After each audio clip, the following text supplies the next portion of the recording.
भिवंडी तालुक्यात निसर्गाचा चमत्कार, आंब्याच्या झाडाला लागले सीताफळ. देवाची करणी नारळात पाणी ही प्रचलित म्हण आहे, जी निसर्गाचा चमत्कार घडलेल्या ठिकाणी चपकल बसते. असाच एक अनोखा चमत्कार भिवंडी तालुक्यातील भिवंडी वाडा रस्त्यावरील जुगाडफाटा नजीक साईगाव असनोली येथे पाहायला मिळतो आहे. येथील व्यावसायिक शेतकरी जयेश पटेल यांच्या रस्त्यालगतच्या घराच्या अंगणात सुमारे 8 वर्षांपूर्वी लावलेले आंब्याचे झाड आहे. या झाडाला सध्या आंबे लागलेले असताना 2 मे रोजी झाडाखाली खेळत असलेल्या मुलांना एक आश्चर्यकारक गोष्ट दिसली. आंब्याच्या झाडावर सीताफळही लागले होते.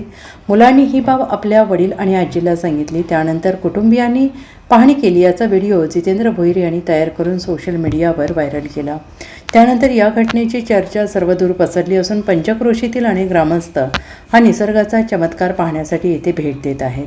तारखेला माझा बड्डेला काय माहितीच नाही का, इकडे आम्ही आलेलोच नाही.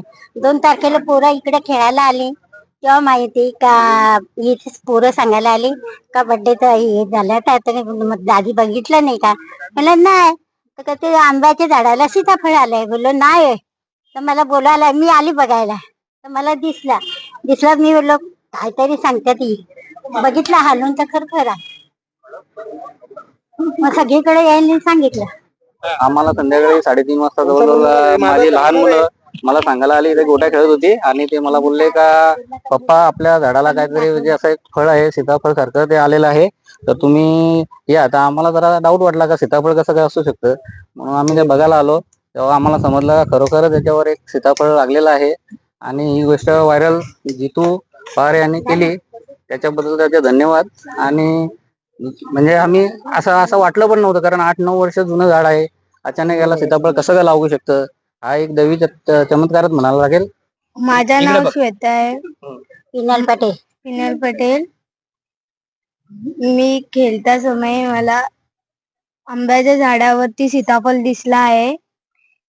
मला वाटलं कोणीतरी चिपकवला असेल.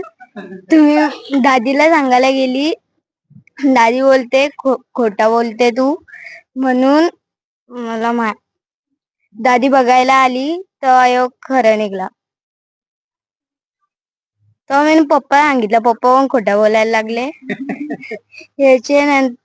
याच्यानंतर पप्पा बघायला आले तर ते बोलतात खरं बोलतात. नाही तर मी मम्मीला सांगितलं, मम्मी बोलायला लागली खोट आहे. नाही तर सगळे बघायला आले तर खरा दिसला ना. Bureau report SBN Marathi Bhiwandi.